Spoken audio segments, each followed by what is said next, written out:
Teman-teman sekalian, pada saat kita melakukan kemaksiatan kepada Allah Subhanahu wa taala, tugas kita segera bertaubat. Taubat ini artinya berjanji tidak akan mengulanginya. Beristighfar artinya mengucapkan maaf kepada Allah.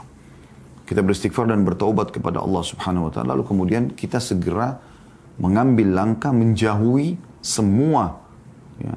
Allah menggambarkan khutuwatis syaitan, langkah-langkah syaitan, trip-trip syaitan, usaha-usaha syaitan, upaya-upaya syaitan untuk menjerumuskan kita kembali. Karena syaitan tidak mau kalau kita sudah melakukan kemaksiatan lalu kita meninggalkannya.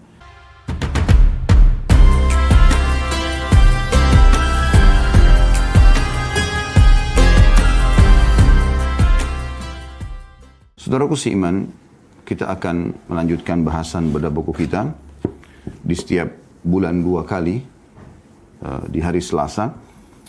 Kiat-kiat hijrah dari kemaksiatan kepada istiqamah. Dan ini memang ini yang sangat dibutuhkan oleh kaum muslimin, terutama generasi mudanya. Bagaimana kita sekarang membutuhkan generasi muda muslim yang penuh dengan keimanan. Memiliki iman baja, iman yang sangat kokoh, tidak akan pernah luluh, tidak akan rusak dengan air, dengan debu, dengan tanah, bahkan tidak rusak dengan api yang membakar pun. Karena mereka selalu penuh dengan keyakinan dalam hatinya kepada Sang Pencipta Allah Azza wa Jal, dengan yakin bahwasanya Allah pencipta langit dan bumi, dialah pemilik, dialah penguasa, dialah yang menghidupkan, mematikan, memberikan rezeki, bahkan dia yang menghukum. Kalau ini tertanam sangat kuat, tauhid kepada Allah Subhanahu wa ta'ala, maka sosok orang yang sedang memiliki keyakinan tersebut, pasti dia akan selalu jalan di atas muka bumi ini menjadi orang yang sangat baik. Bahkan bisa kita katakan sempurna di mata manusia karena mengikuti syariat Allah Subhanahu wa ta'ala dan patuh kepadanya adalah semuanya kebaikan. Sering kami ucapkan, Allah memerintahkan kita untuk jujur dan kejujuran adalah kebaikan. Kemudian amanah, menjaga amanah, tanggung jawab, berbakti dengan orang tua, berbakti, berbuat baik dengan tetangga, membantu orang sulit, baik itu melunasi utang, ya, membantu yang sedang dalam keadaan kesulitan, menyembuhkan penyakit atau membantu untuk mengobati orang yang sedang sakit, menjenguk orang sakit, dan segala macam perbuatan kebaikan diperintahkan oleh Sang Pencipta Allah. Bahkan orang-orang yang sakit hati pun dianjurkan untuk memaafkan. Orang-orang yang sedang perang anjurannya untuk berdamai dan seterusnya. Jadi luar biasa ajaran Sang Pencipta Allah Subhanahu wa ta'ala. Kemudian sisi yang lain, Allah melarang semua yang sifatnya keburukan. Di mata manusia pun dianggap buruk. Seperti mengganggu, menggunjing, memfitnah, memukul, ya, menyakiti, dan segala macam jenis-jenis pelanggaran-pelanggaran yang sudah kita ketahui. Ya. Maka kalau seseorang muslim jalan betul-betul di atas agama Allah, dipastikan dia akan menjadi manusia yang sangat baik. Lalu pertanyaan sederhana teman-teman di pembukaan materi kita. Apa yang menghalangi Anda untuk menjadi orang baik?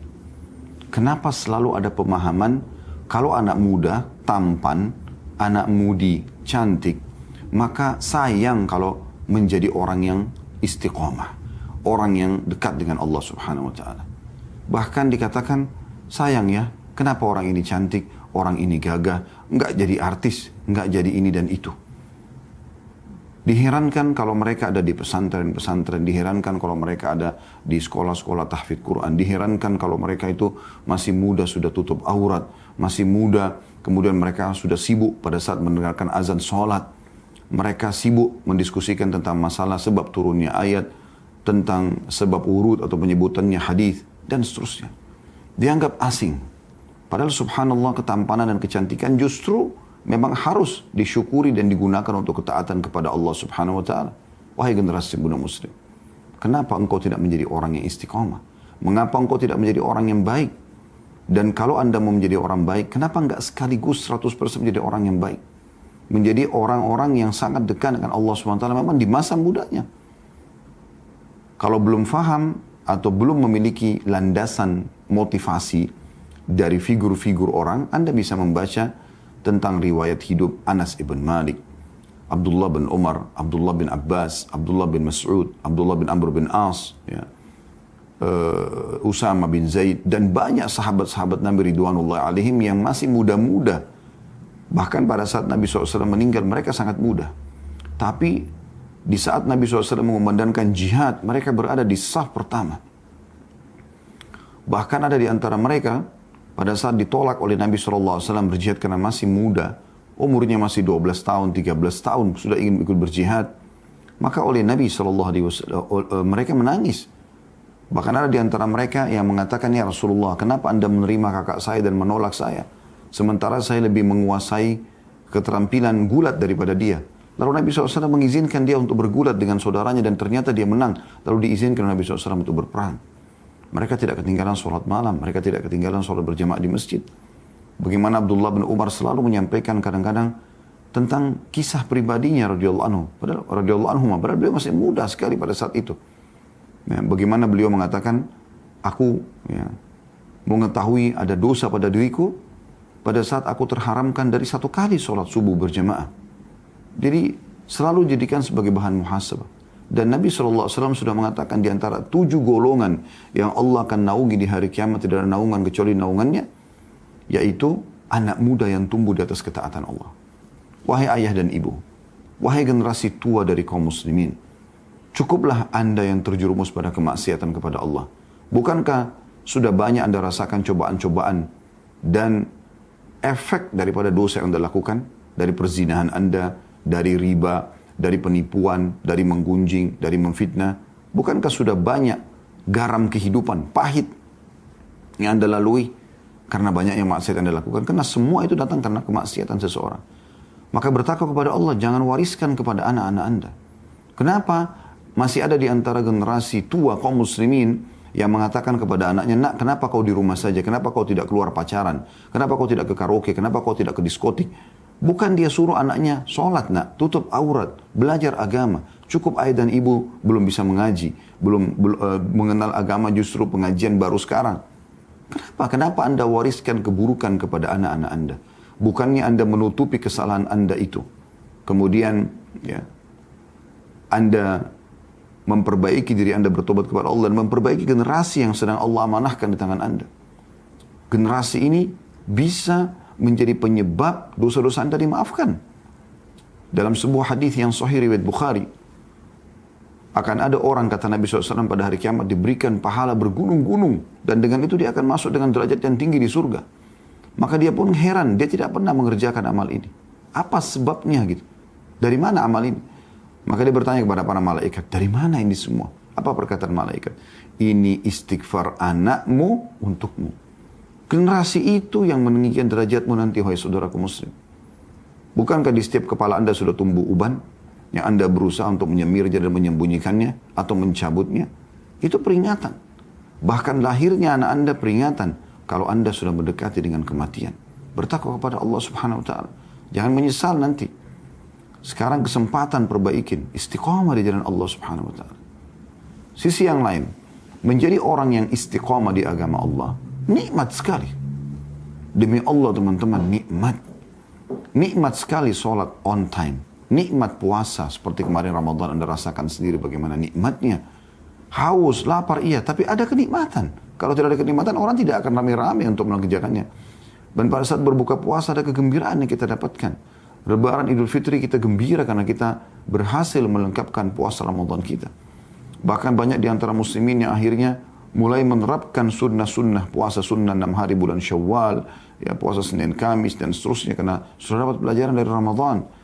Berapa banyak di antara kita yang terus menjaga sholat malamnya karena sudah mendapat pelajaran dari sholat tarawih di Ramadan, membaca Al-Quran. Jangan dihilangkan itu. Hidupkan suasana keimanan di rumah. Orang beriman boleh makan, boleh minum, boleh biologis, boleh menjadi orang yang paling berprestasi. Kejar ijazah tertinggimu di akademikmu, saudaraku. Kejar, silakan. Tamat S1, lanjut S2, lanjut S2, lanjut S3. Anda bisa menulis karya-karya ilmiah, mendapatkan gelar profesor, lakukan. Tidak ada yang menghalangi Anda untuk itu. Islam membolehkan. Kejar prestasi terbaikmu. Engkau dari pegawai ingin punya perusahaan sendiri, silakan. Islam menyuruh kita mengejar prestasi dunia, asal tidak ada pelanggaran agama saja. Bukankah para sahabat ridwanullah alaihim pada saat meninggal, mereka meninggalkan di gudang harta mereka bertumpuk-tumpuk emas dan warisannya sampai membuat keturunannya semua kaya raya. Tidak dilarang untuk memiliki harta. Orang mukmin silahkan. Tapi mereka berada di koridor yang namanya halal. Itu yang penting. Cuma itu kok sebenarnya sederhananya. Dan subhanallah, ada satu hal yang membedakan, ini paling dasar ya, antara orang yang beriman dan menikmati dunia ini dengan ketaatan kepada Allah dengan orang yang fasik. Apalagi kalau orang kafir yang menikmati dunia dan mereka tidak punya akhirat. Yaitu ketentraman jiwa, teman-teman. Habis makan, habis minum, habis biologis. Selama halal, ketentraman jiwa yang luar biasa. Tapi selama haram, maka akan ada ya, kesempitan dalam hati. Dan itu bisa dirasakan oleh setiap orang. Munculnya penyesalan-penyesalan pada saat melakukan kesalahan ini. Maka saya mengajak diri saya, teman-teman sekalian, dan juga seluruh muslim yang mengikuti acara kita ini, baik live ataupun siaran ulang, mari kita istiqomah kepada Allah subhanahu wa ta'ala. Di jalan Allah, menikmati ibadah tersebut. Abu Darda mengatakan, kalau bukan karena menahan haus dan lapar di siang hari pada saat puasa, kemudian bermajlis dengan orang-orang yang saleh, maka aku tidak berharap hidup di dunia ini walaupun cuma sesaat. Ayo generasi muda muslim, kembali kepada agama. Kemuliaan kita ada di agama kita. Agama ini agama yang benar. Islam adalah agama yang benar. Berisikan seluruhnya kebaikan-kebaikan dan kebenaran. Dari Sang Pencipta Allah. Anda berhubungan langsung dengan Sang Pencipta Allah.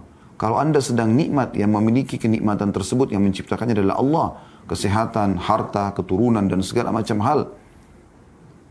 Dan yang menciptakan juga Anda Allah. Dan yang bisa menambah dan mempertahankannya hanya Allah. Kalau Anda sedang menghadapi sebuah masalah, musibah, cobaan, maka yang menciptakan musibah itu Allah, penciptanya. Dan yang menciptakan Anda Allah, yang bisa memberikan jalan keluar adalah Allah. Allah jadikan cobaan-cobaan tersebut sebagai ujian agar hamba tersebut kembali kepadanya. Jadi tidak ada alasan untuk tidak istiqomah. Tidak ada alasan. Istiqomah sebuah keindahan. Sesuatu yang sangat baik. Kenapa tidak digeluti?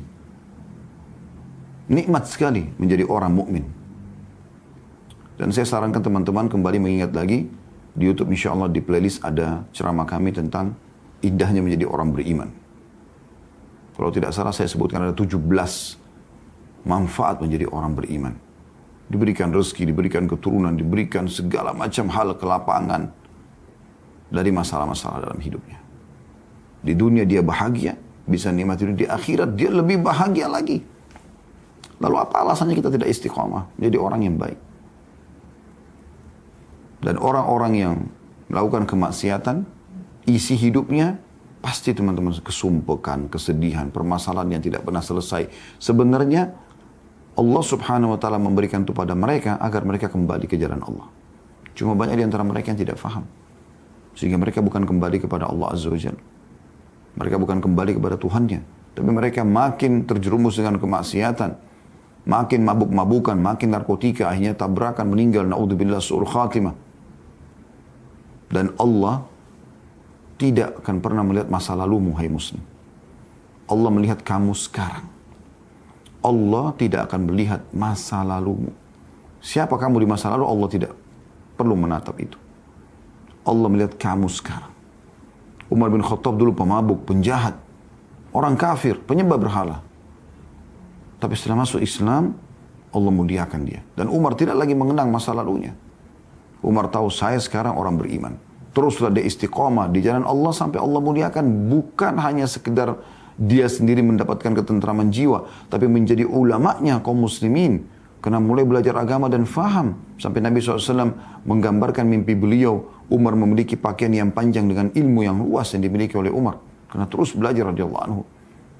Kemudian sampai Allah jadikan raja yang akan dikenang sepanjang masa, salah satu daripada khulafaur rasyidin, menjadi mertua Nabi SAW, menjadi panutan bagi kaum muslimin. Sampai Umar bin Khattab kalau jalan ya, sering diikuti oleh banyak kaum muslimin hanya untuk melihat kira-kira ada penyampaian apa, nasihat apa dari lisannya.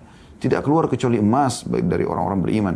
Nasihat yang baik, meluruskan kesalahan, memotivasi pada kebaikan. Ambil pelajaran dari mereka. Sejarah manusia tidak akan pernah bisa dibohongkan. Siapa yang mengikuti generasi sebelumnya dari orang-orang yang baik dan berhasil, dia akan sama dengan mereka. Dan siapa yang mengikuti orang-orang yang gagal dari generasi yang lalu, contoh banyak Fir'aun dan para orang-orang yang kafir kepada Allah, kaum Samud, ya, kaumnya Nabi Saleh, satu kaum semuanya Allah binasakan yang kufur. Kaum Lut, kaumnya Nabi Lut, Namrud, kaumnya Nabi Ibrahim. Banyak pelajaran. Itu pelajaran besar Allah singgung dalam Al-Quran masalah itu. Pelajaran besar. Maka dia kalau ikutin generasi itu berfoya-foya, sibuk dengan urusan dunianya, maksiat kepada Allah, sama efeknya. Akan sama hasilnya. Maka ketentuan di tangan Anda teman-teman sekalian. Pada kesempatan ini kita akan bahas satu bab atau subbab kita bahasakan sebenarnya. Itu babnya dalam buku ini, yaitu apakah Anda berjanji kepada Allah untuk meninggalkan kemaksiatan? Teman-teman sekalian, pada saat kita melakukan kemaksiatan kepada Allah Subhanahu wa taala, tugas kita segera bertaubat. Taubat ini artinya berjanji tidak akan mengulanginya. Beristighfar artinya mengucapkan maaf kepada Allah. Kita beristighfar dan bertaubat kepada Allah Subhanahu wa taala, lalu kemudian kita segera mengambil langkah menjauhi semua, ya, Allah menggambarkan khutuwatis syaitan, langkah-langkah syaitan, trip-trip syaitan, usaha-usaha syaitan, upaya-upaya syaitan untuk menjerumuskan kita kembali. Karena syaitan tidak mau kalau kita sudah melakukan kemaksiatan lalu kita meninggalkannya. Dia ingin kita bersama dengan dia di neraka. Wa na'udzubillah. Semoga Allah selamatkan kita. Kita pengikut para nabi-nabi. Ingat teman-teman, sering kami bahasakan kalau masih atau sering mengikuti tema-tema sebelumnya. Ya, kalau di muka bumi ini cuma ada dua jalan, tidak ada jalan yang ketiga. Ketentuan ada di tangan Anda. Yang pertama jalan yang lurus, jalan yang pasti membawa kepada kebahagiaan, ketentraman, kemakmuran, keselamatan, solusi dari permasalahan, pintu-pintu rezeki seluruhnya ada di sini. Yaitu jalan Allah Azza wa Jalla. Allah sang pencipta yang kita yakini sebagai pencipta. La ilaha illallah. Tidak ada Tuhan yang berhak disembah kecuali Allah. Juru bicaranya Allah adalah para nabi-nabi dan rasul. Penyambung lidah para nabi dan rasul adalah para ulama dan da'i. Anda kalau bergaul dengan para ulama dan da'i, Anda ikut di majelis ilmu, Anda ikuti nasihat-nasihat dan petuah-petuah mereka, maka Anda seperti mengikuti para nabi-nabi dan rasul. Dan akan membawa Anda ke jalan Allah, ujung-ujungnya surga. Ini jalan keselamatan. Tidak ada jalan yang kedua untuk selamat, untuk bahagia, untuk tentram, untuk makmur kecuali ini. Yang kedua jalan iblis. Syaitan. Juru bicaranya dukun, peramal, penyamun, penyihir, ahli maksiat. Ini jalan yang kedua. Tidak ada jalan yang ketiga ya. Ini juru bicaranya. Siapapun yang mendatangi juru-juru bicara iblis itu, ahli maksiat, ya, dukun, peramal, penyamun, yang memang dalam Islam dilarang untuk bergaul sama mereka. Dilarang mendatangi para dukun, peramal, penyihir, penyamun ini. Bahkan tidak diterima sholatnya kalau dia datang ke sana 40 hari. Baru bertanya. Kalau mempercayai bisa kufur. Ahli maksiat pada saat mereka cerita tentang perbuatan kemaksiatannya, dilarang duduk bersama mereka. Dilarang. Karena kalau azab Allah datang akan kena kita juga walaupun kita tidak melakukannya. Kalau datang pada dia, bisa kena juga kita. Maka harus menghindar. Allah menyuruh Nabi Muhammad SAW, kalau ada majlis membicarakan tentang sesuatu yang mengundang murka Allah, disuruh pindah. Ya. Sampai mereka mengubah topik pembicaraannya. Karena kita manusia lemah. Kalau Anda datang itu, Anda akan diajak ke jalan iblis, dan iblis pasti neraka. Tidak ada tempat lain.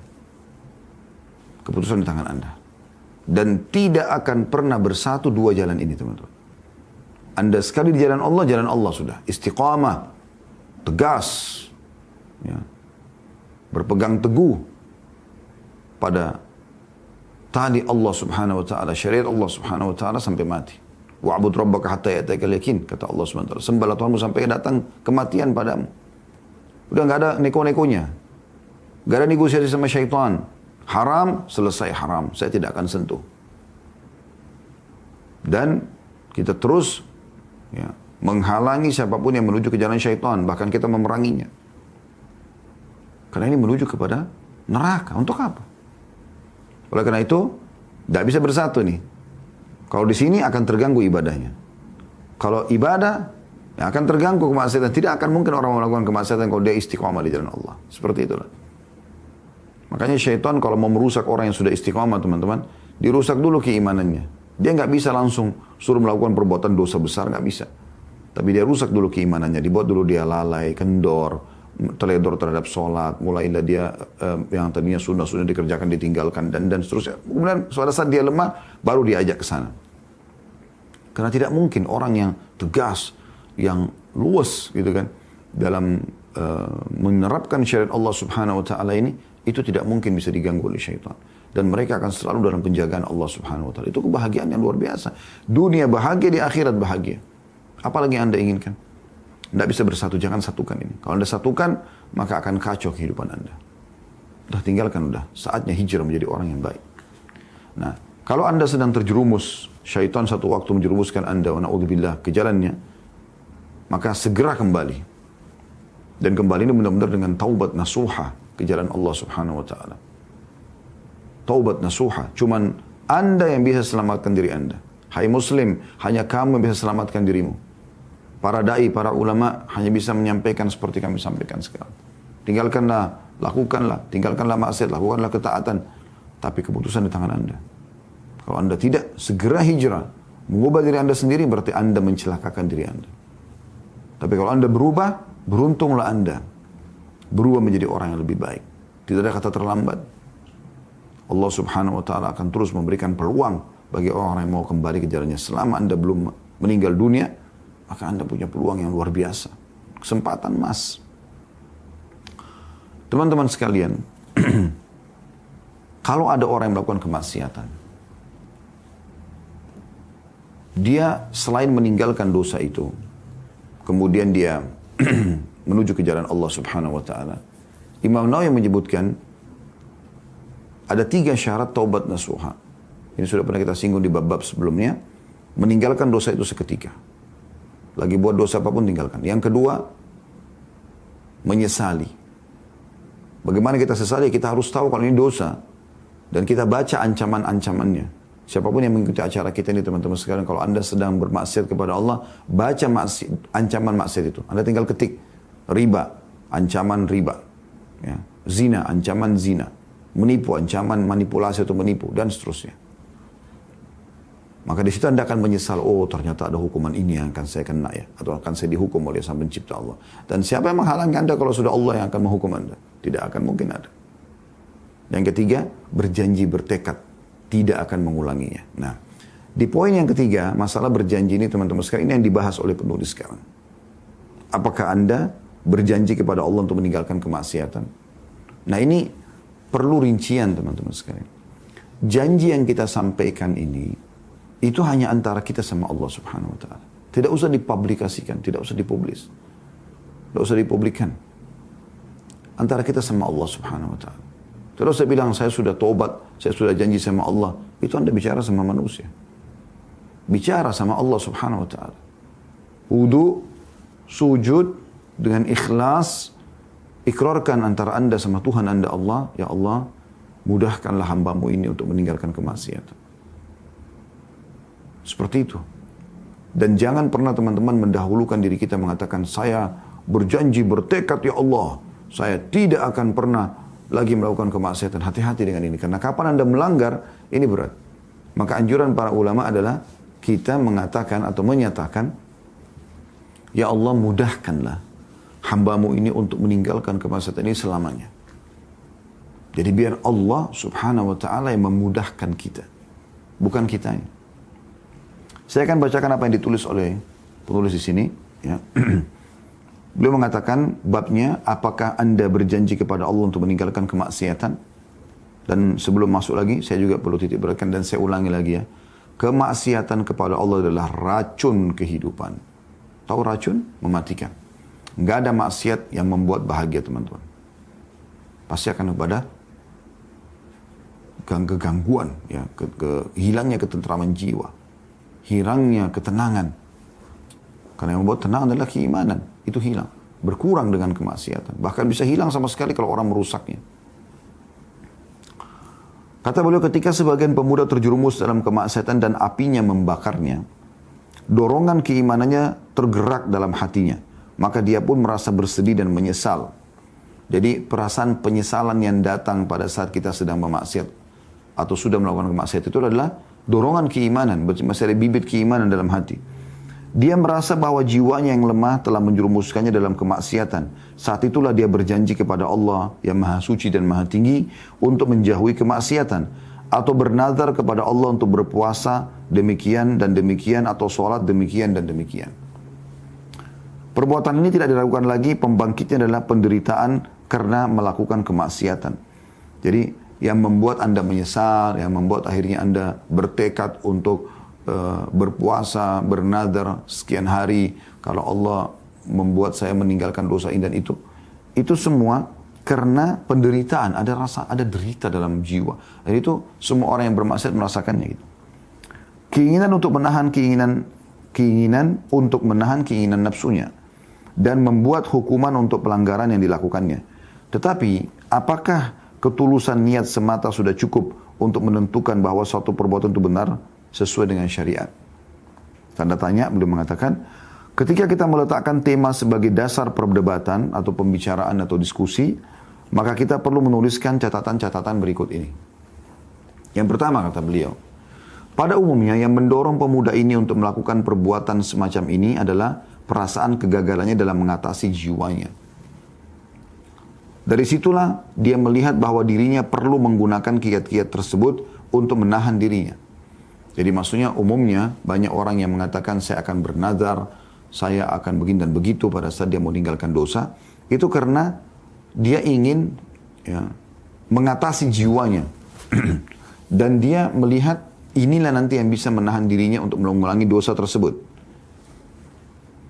Kata beliau, jiwa tidak diragukan lagi, ada kalanya ia lemah dan seseorang merasa bahwa jiwanya mungkin mengkhianatinya. Tetapi perbuatan seperti ini sama halnya dengan lari dari kiat-kiat yang lebih tepat untuk menahan keinginan nafsu. Al-Quranul Karim mengisyaratkan pengertian hal ini, mengarahkan supaya melihat sebab hakiki dan kiat-kiat yang lebih tepat. Jadi seakan-akan penulis ingin mengisyaratkan kepada, ini loh perhatikan, yang tepat itu seperti ini. Jangan seperti sebagian orang yang hanya mengucapkan dengan lisan, saya akan berjanji, saya akan begini, saya akan tidak akan ulangi. Cuma lisan. Perhatikan apa yang Allah sampaikan dalam Al-Quran. Kata beliau, Al-Quranul Karim mengisyaratkan pengertian hal ini, mengarahkan supaya melihat sebab hakiki daripada kemaksiatan dilakukan dan kiat-kiat yang lebih tepat agar kita tidak mengulanginya. Yaitu kuat mengendalikan jiwa dan tekad yang kuat. Jadi bukan hanya lisan, tapi memang betul-betul kita temukan orang-orang yang memiliki tekad yang kuat ini untuk meninggalkan dosa dan menyadarinya sebagai sebuah pelanggaran, maka kita akan temukan orang seperti ini luar biasa, teman-teman. Dia akan betul-betul pada saat taubat nasuha, kita temukan dia akan istiqomah sampai dia mati. Dan dosa walaupun satu saja yang dia lakukan sudah cukup membuat dia menyesal seumur hidupnya. Allah berfirman di dalam surah An-Nur ayat 53, A'udzu billahi minasyaitonir rajim, wa aqsamu billahi jahda aymanihim la in amartahum la yakhrujun qul la tuqsimu ta'atun ma'rufa. Dan mereka bersumpah dengan nama Allah dengan sumpah sungguh-sungguh bahwa jika engkau menyuruh mereka berperang pastilah mereka akan berangkat. Katakanlah, wahai Rasul, dalam kurung wahai Rasul, janganlah kalian bersumpah karena ketaatan kalian itu sudah dikenal hanya di bibir saja. Jadi artinya teman-teman jangan cuma lisan, tapi harus butuh tekad yang kuat dari hati.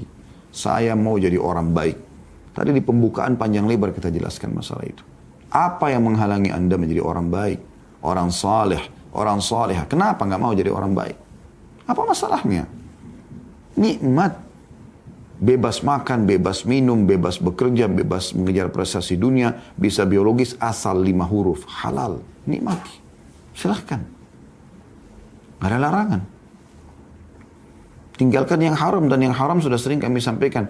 Lebih sedikit daripada yang halal. Haram itu hanya sebagai cobaan saja Allah datangkan. Jadi problemnya kata beliau, bukan butuh kepada sumpah, melainkan ketaatan dan kesungguhan. Jadi nggak usah gembar-gembor sana sini. Demi Allah saya sudah tobat. Demi Allah. Nggak perlu. Antara kamu sama Tuhanmu, hai Muslim. Bagaimana kamu mempunyai jiwa yang kuat, tekad, Di masa mudaku ini, sisa umurku aku akan melakukan ketaatan kepada Allah. Aku akan tunduk kepada hukum Allah. Apapun goncangannya aku tidak akan terpengaruh lagi. Ya. Dan di sini saya sisipkan juga apa yang pernah kami ingatkan, ya, bahwasanya dari kami kiat istiqomah ada 4. Yang pertama ilmu, majlis ilmu. Tidak ada hari kecuali belajar agama dan tidak pernah puas dengan apa yang sudah kita miliki. Para salafus saleh walaupun rambut mereka sudah beruban, semua sudah sangat tua, mereka tidak pernah menghalangi diri mereka untuk belajar. Yang kedua, amalkan isi ilmu itu. Jangan cuma teoritis. Yang ketiga, membentuk komunitas. Ya. Karena kata Nabi SAW, Al-mar'u ala dini khalili. Seseorang sesuai dengan agama temannya. Ya. Falyandur ahadukum ila man yukhalil. Maka dia harus lihat siapa yang dia jadikan sebagai sahabatnya, lingkungannya. Kemudian yang terakhir, berdoa kepada Allah Subhanahu wa taala agar diistiqomahkan. Selalu baca teman-teman, Allahumma habbib ilainal iman. Ya Allah, cintakanlah kepada kami keimanan. Wa zayyinhu fi qulubina. Dan hiasilah dia dalam hati kami. Jadi selalu bergelora iman dalam hati. Selalu merasa nikmat beribadah kepada Allah. Wa karrih ilainal kufra. Buatlah kami benci terhadap kekufuran. Wa karrihinal kufra wal fusuqa. Wa karrih ilainal kufra wal fusuqa. Buatlah kami benci terhadap kekufuran. Kemudian perbuatan kriminal, kejahatan. Ya. Wal isyan dan pelanggaran-pelanggaran. Waj'alna minar rasyidin. Jadikanlah kami orang-orang yang mendapatkan petunjuk.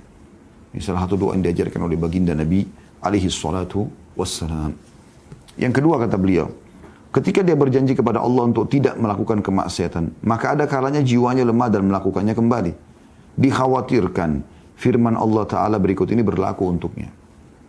Artinya kalau hanya lisan, bukan karena betul-betul dia mau hijrah, mau menjadi orang yang baik, maka dia bisa lemah, dia bisa mengulangi dari kemaksiatan. Dikhawatirkan dia kena firman Allah ini. Allah sebutkan dalam surah At-Taubah ayat 75 sampai 77. A'udzu billahi minasyaitonir rajim.